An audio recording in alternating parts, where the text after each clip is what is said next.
Olá, então, gente, sejam bem-vindos aí a mais uma aula de Geografia. Eu sou o professor Alexandre Donato e nós vamos aí para a aula de número 11, não é isso? O objeto de conhecimento, processo de formação, constituição e transformação de diferentes sociedades humanas e suas formas de organização política, seja Estado, poder, democracia, autoritarismo, patrimonialismo, populismo, etc., em âmbito local, regional, nacional e global, bem como o poder desempenhado pelos sujeitos e coletividades mediante os valores morais, éticos, estéticos, culturais e políticos. O detalhamento, movimentos sociais do campo e políticas governamentais de acesso à terra. A produção econômica do Amazonas também veremos nessa aula, tá ok? Então vamos lá, gente, para a aula.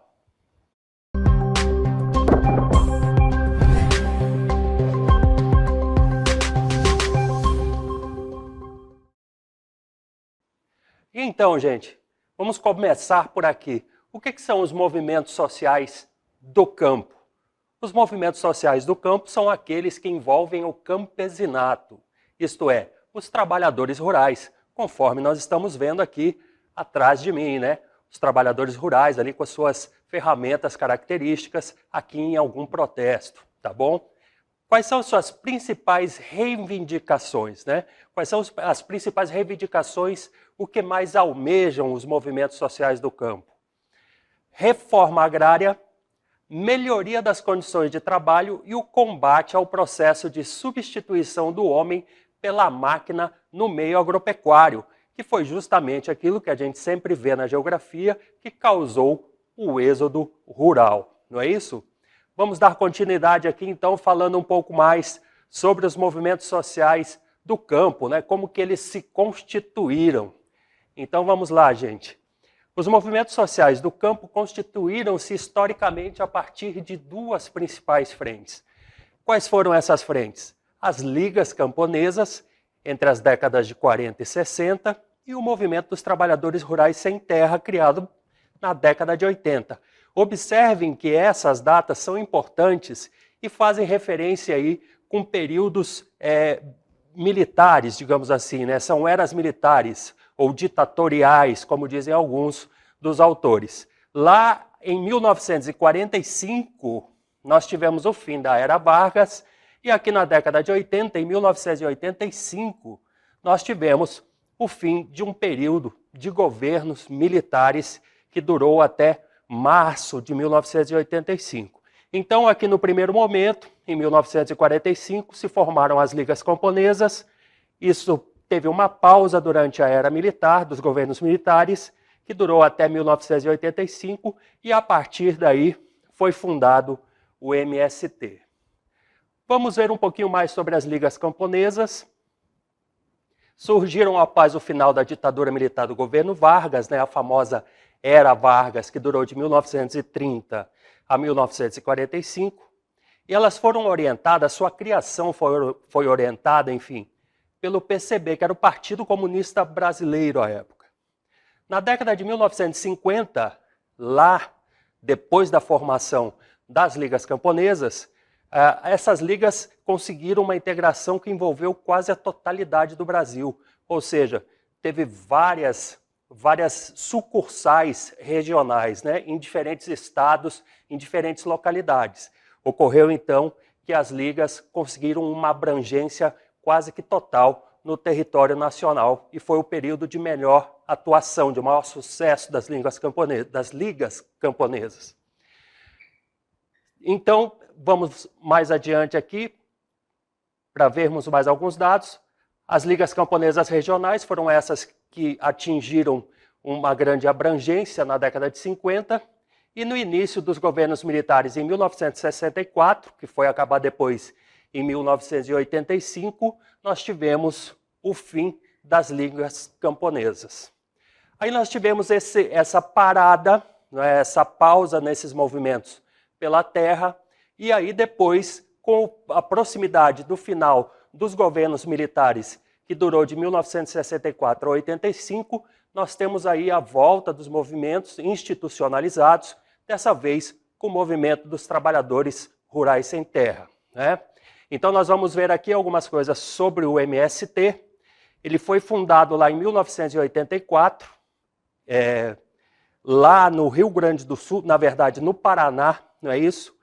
E em 1984, eles se reuniram e esse primeiro congresso aqui aconteceu em 1985, tá? Foi realizado lá na cidade de Cascavel, no Paraná. Quais eram as reivindicações do movimento dos trabalhadores rurais sem terra? A reforma agrária, a luta pela terra e a transformação social. Ou seja, a gente pode até colocar que esse movimento buscava a transformação social pela luta pela terra, almejando a reforma agrária, tá bom? Quais eram os objetivos defendidos pelo MST? Vamos dar uma olhada aqui. Os objetivos, ou dentre os objetivos, estava a reforma agrária. A reforma agrária inclui, inclusive, a redistribuição de terras, né, conforme nós já vimos em outras aulas. A justiça social era outro dos objetivos. Foram incluídos, dentre os seus objetivos, causas indígenas e quilombolas. Os trabalhadores também pediam a punição dos assassinos, né, dos participantes desses movimentos. Uma outra questão muito exigida, e eu acho que um dos cernes do movimento, seria a distribuição igualitária das terras. Nós vimos em outras aulas que essa é uma questão histórica no Brasil. A produção de alimentos nas terras distribuídas, que seriam recebidas, então, pelos trabalhadores do MST, melhoria nas condições de vida no campo. Então vejam que, além de receber as terras, né, eles precisam aí, eles reivindicavam e reivindicam ainda que uma série de ações sejam tomadas em favorecimento desses participantes do MST, tudo bem? Inclusive, depois de distribuídas as terras, que essas terras tenham condições de gerar alimentos e ter ali o mínimo de infraestrutura para o funcionamento das famílias assentadas. Vamos dar uma olhada aí sobre a atuação do MST. O MST atua através da ocupação de latifúndios. Acabamos de ver na outra aula o que são os latifúndios, né? Sempre estamos falando, são as grandes propriedades. E a lei dos latifúndios, terras improdutivas e aí onde se constroem assentamentos pelas famílias que chegam, né, e tomam posse desses lugares. É importante observar, e essa aqui realmente é uma observação interessante, que esse é apenas o seu método de ação e não o seu objetivo final, tá bom? O objetivo final é a reforma agrária. Além disso, o movimento realiza, na próxima aqui vamos ver, o movimento realiza pressão para que o Estado ofereça condições de infraestrutura básica como rede elétrica e outros. Resumindo ou trocando por miúdos, como eu estava dizendo para vocês, o MST, óbvio que reclama, além das terras, ele também quer que as terras tenham o mínimo de infraestrutura para que se funcione, né, como um assentamento produtivo as posses que tomam, tá bom? Vamos falar um pouquinho sobre as políticas governamentais referentes ao acesso da terra aqui no Brasil. Então, nós tivemos aí vários capítulos nessa história, começando aqui pelas políticas de ocupação da Amazônia após 1964.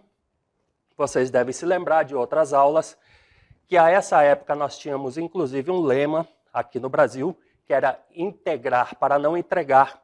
Então aqui nós tivemos, obviamente, que uma série de políticas de ocupação da terra que foram diferenciadas, e também nós tivemos as diretrizes dos órgãos governamentais, como SUDAM e BASA, tá? A SUDAM é a Superintendência de Desenvolvimento da Amazônia, substituiu a SPVE, que era a Superintendência, né, de Valorização da Amazônia, e o BASA é Banco da Amazônia S.A., que foi criado lá na década de 40, no meio da Guerra Mundial, tá? Especialmente para fins de administração da exportação da borracha, lá, né, para abastecer logisticamente as necessidades da Segunda Guerra. Além disso, os incentivos às atividades extrativistas, pecuaristas e agrícolas. Então, extrativistas, o BASA tinha uma ligação forte aqui com a extração da borracha, tá bom? As consequências dessas políticas governamentais incluem a especulação de terras. O que o nosso autor está querendo dizer com isso? Que todo esse aparato, todas essas instituições que foram criadas, né, e suas máximas, suas leis, seus regimentos, abriram margem para a especulação de terras no Brasil. Logo mais a gente vai ver em que isso resultou, né, quais são seus principais indicativos, né, de exploração. Vamos lá aqui a mais alguns dados. Apesar das garantias asseguradas com a Constituição de 1988, tá, se você for consultar a Constituição, você vai ver lá que do artigo 184 ao 191, nós falamos de reforma agrária.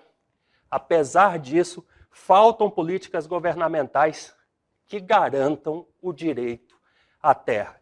Então, essa é uma reivindicação recorrente, né?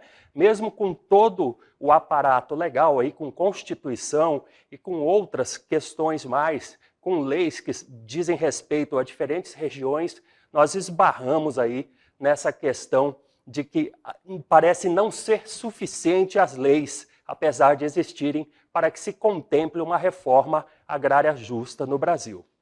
A gente vai falar um pouco sobre os conflitos no campo, não é isso? Então, uma guerra sem cessar entre poceiros e grileiros, tá? O que é o poceiro? É aquele que toma posse da terra para a sua subsistência.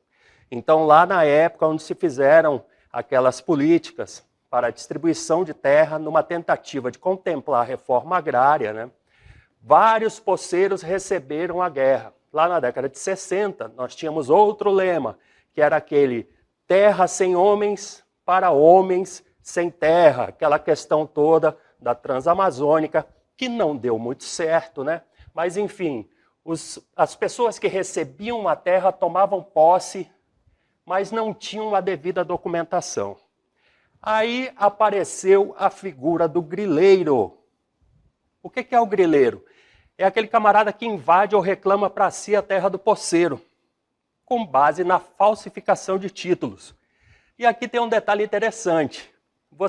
Não sei se você sabe, já se tocou por que se chama grileiro. Esse camarada que vai lá e chega lá no lugar onde o poceiro está desde lá da época da década de 60 e fala, não, mas essa terra é minha. O que o camarada faz e por que ele é chamado de grileiro? Ele falsifica um documento, coloca dentro de uma caixinha, enche de grilos vivos e deixa lá por um tempo. Os grilos se alimentam ali do papel, né, de micropartículas do papel, e aí fazem suas necessidades ali de formas que depois de um tempo parece que o documento realmente é de época, lá de antigamente, né? Veja só como é que são as coisas, esses são os grileiros. Vamos lá então para mais alguns dados aqui. Sobre a violência no campo. Então você deve entender que se nós temos uma classe de pessoas que está lutando por transformação social, pelo uso da terra, nós vamos ter aí uma série de conflitos entre duas partes, né? Aqueles donos dos latifúndios e as pessoas que estão querendo apenas um pedaço de terra. Além disso, as pessoas que foram ali surrupiadas por esses famosos grileiros, muitas das vezes com apoio aí de um sistema inteiro, né, pelo que a gente tem notícia. Bom, sobre os principais eventos de violência no campo que nós tivemos nas últimas décadas no Brasil, nós tivemos o famoso massacre de Eldorado do Carajás, tá? Lá no Pará, onde 21 trabalhadores rurais perderam suas vidas em conflito com a polícia, né? Inclusive tem aqui uma charge que trata sobre isso.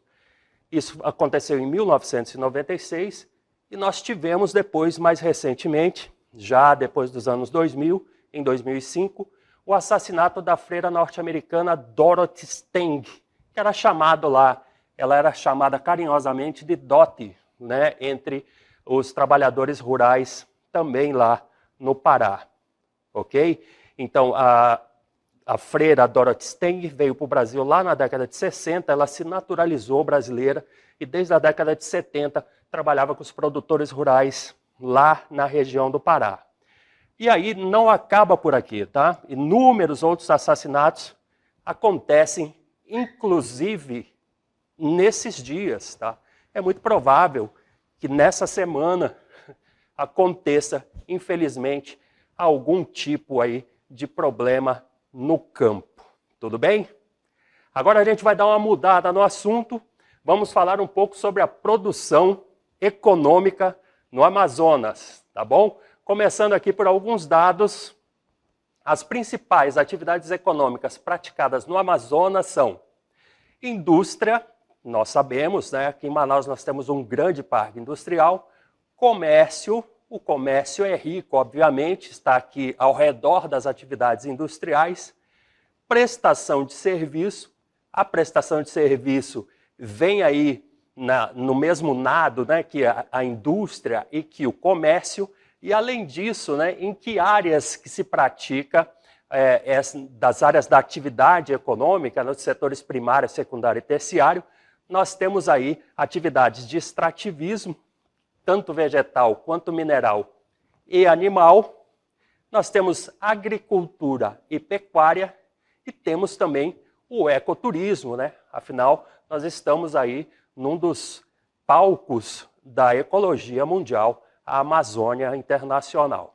Vamos dar uma olhada aqui em outros dados sobre a produção econômica no Amazonas. Bom, o que temos aqui, gente? Na extração mineral são obtidos principalmente calcário e estanho. Temos aqui na fotografia número 1, não é isso? Um daqueles caminhões gigantes que carregam de uma só vez toneladas de minérios, ok? Para quem conhece aqui a nossa região, aqui em Manaus, já circulou na estrada ali em direção a Presidente Figueiredo, indo lá para Boa Vista, vai passar por ali por uma série de entradas de mineradoras, né, de atividades que mineradoras realizam ali em algumas regiões. Na extração vegetal, nós temos aí vários produtos que são extraídos, né? A atividade madeireira é uma delas, e aí nós temos também a coleta de diversos frutos amazônicos, né, como castanha do Pará, frutas regionais e borracha, né? Lembrando que a borracha, ela teve seus grandes ciclos, primeiro e segundo ciclos, que provocaram uma série de riquezas aí para o estado do Amazonas, não é isso? E para o Brasil. E, apesar de não estar mais em alta, nós ainda temos alguma produção de borracha. Tem mais um detalhe aqui que a gente vai falar sobre a extração animal. Na extração animal, principalmente a pesca, né? Então nós temos aqui aquilo que vai virar um assado no final de semana. Nós temos aí uma série de peixes que são apreciados não só local aqui nos nossos restaurantes, mas também para exportação, né? Temos peixes aí que são famosos no mundo todo, como é o caso do tambaqui e o nosso pirarucu, né? São importantíssimos para a nossa economia. Além disso, gente, vamos dar uma olhadinha aí na produção do polo industrial de Manaus. O polo industrial de Manaus é de 1967, tá? Ele veio aí com a criação da Zona Franca de Manaus, que se deu lá no final da década de 60, como estávamos dizendo. Na mesma época foi criada a Superintendência da Zona Franca de Manaus, que nós chamamos de SUFRAMA, tá? Essa é uma importante autarquia que fiscaliza aí todos os trabalhos da Zona Franca de Manaus, em consequência, toda a produção do polo industrial de Manaus. A capital, Manaus, então, concentra o centro espiritual, o centro industrial, que é a Zona Franca de Manaus. E tem um detalhe bastante interessante a respeito disso, tá, gente? Vamos já falar sobre essa questão aí da população e essa relação com a indústria, né? Inclusive teremos uma aula aí que vai falar sobre isso. Nesse setor produtivo, destaca-se principalmente a produção de eletroeletrônicos e motocicletas, tá? Então aqui vocês sabem que nós temos uma das principais fábricas de motocicletas, só para citar esse exemplo, de toda a América do Sul, que é uma fábrica da Honda, que inclusive é uma das indústrias aqui que mais emprega pessoas. Além disso, nós temos o beneficiamento, essa palavra é interessante, de alguns minérios e alimentos. O que seria o beneficiamento de minérios? Seria, depois de extraído o minério, ser transformado em algum objeto aí que vai interessar a indústria de forma geral. Por exemplo, você já deve ter visto a construção de uma casa, de um edifício, onde se usam aqueles vergalhões de ferro, né, de aço. O minério é transformado naquilo, então, e aí se dá esse processo, né, de uso desse minério beneficiado, tá? O que eu ia falar agora há pouco é que a gente observa a questão de industrialização e urbanização, porque Manaus é a capital do estado do Amazonas, nós temos 62 municípios, só a capital tem mais habitantes do que todo o interior do estado do Amazonas junto, tá bom? Essa é uma das questões que são correlatas e que a gente vai observar aí no decorrer das aulas, porque a gente vai tratar especificamente sobre isso. Vamos dar uma olhadinha aqui sobre os principais setores do Polo Industrial de Manaus, né, o PIM. Então nós temos os eletroeletrônicos, são vários, tá? De TVs, computadores, notebooks e inclusive eletrodomésticos, tá bom? Nós temos os bens de informática, meio que eu falei sobre bens de informática aqui, citando os eletroeletrônicos, né? Mas aí nós temos fabricação de placas, fabricação de monitores e etc. Nós temos o famoso polo duas rodas.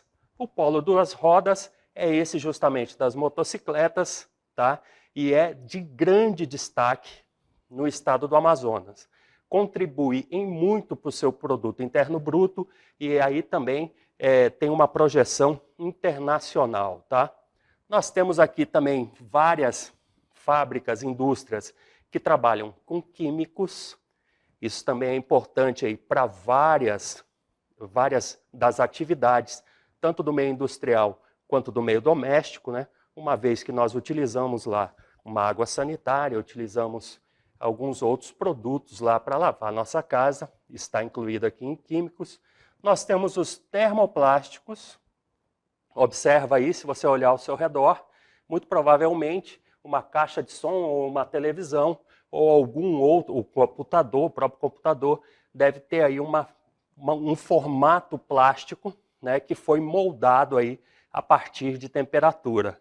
Nós temos o setor metalúrgico, estávamos falando agora há pouco sobre os metais, né, que são beneficiados, os minérios que são beneficiados e aí transformados aí em peças que serão utilizadas para outros fins. É o caso lá do aço, né, que é utilizado nas construções, como nós falamos, e uma série de outros detalhes, uma série de outros produtos, né, como as rodas, por exemplo, das motocicletas.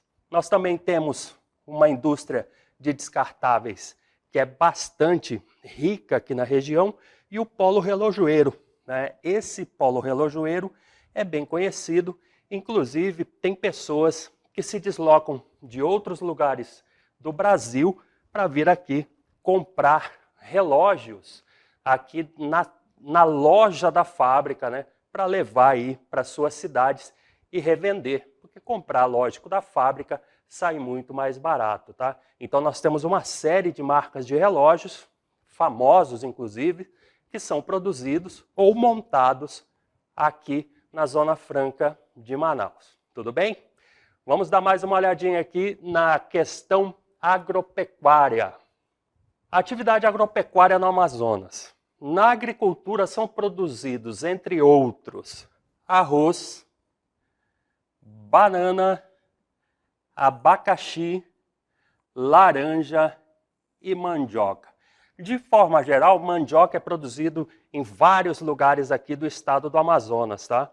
Mas temos aqui dois destaques que são principalmente observados aqui na região de Manaus, na feira, são os abacaxis, né, que são muito famosos, e as laranjas, né? Nós temos grandes plantações de laranja aqui no interior do estado e abastecem as feiras aqui da região toda, tá? Não só de Manaus, mas todo o interior e até para outros lugares aqui, outros estados mais próximos, tá bom? Inclusive a laranja de Rio Preto da Eva é um espetáculo. Vamos falar um pouquinho sobre o turismo, tá? E como a gente estava falando que nós estamos num dos principais palcos da ecologia do mundo, é óbvio que o ecoturismo é um dos principais destaques aqui no Amazonas. Inclusive, essa pousada que nós estamos vendo aqui na fotografia é uma pousada chamada Uacari, lá da Reserva de Desenvolvimento Sustentável Mamirauá, que fica ali entre Maraã, Fonte Boa e Tefé, né? Inclusive, a base administrativa do Mamirauá é em Tefé, porque Tefé tem lá um aeroporto de grande porte, isso facilita a logística deles, tá bom? Então, uma outra fonte de renda, né, dessas todas que estamos citando do estado do Amazonas, é o turismo. E segundo a Fundação Getúlio Vargas, o ecoturismo é o segmento que mais cresce no estado. É cerca de 6% ao ano. Se você vier aqui em Manaus, ou se você aí onde estiver, colocar aí passeio turístico, procurar aí no Google, passeio turístico Manaus e região, você vai ver a imensa gama de oportunidades aí, de ofertas, né, no meio do ecoturismo. Com tudo isso, gente, nós temos um PIB, obviamente, grande no estado do Amazonas, né? Vejam só aqui, em 2020, nós tivemos um PIB de 116 bilhões. E aí, com a participação dos seguintes setores, 47,41% de serviços, 30,89% da indústria, 17,29% do PIB foi composto por impostos e 4,41% veio da agropecuária. Vejam como é interessante o quanto que os serviços contribuem, né, com o PIB do Amazonas. Contribuem mais que a própria indústria. Era aquilo que a gente estava falando, que os serviços acompanham aí a indústria, não é isso? Para ter um parque industrial, obviamente que a gente tem que ter uma gama de serviços, muitos deles especializados, para que funcione ali direitinho toda a atividade industrial. Por fim, a gente vai dar uma olhada sobre a estimativa do PIB para o triênio 2021, 22 e 23, tá? Eram estimativas do PIB na época, ok? Não tínhamos aí os dados fechados da SEDECT, né? O que é a SEDECT aí, gente? A Secretaria de Estado de Desenvolvimento Econômico, Ciência, Tecnologia e Inovação do Estado do Amazonas.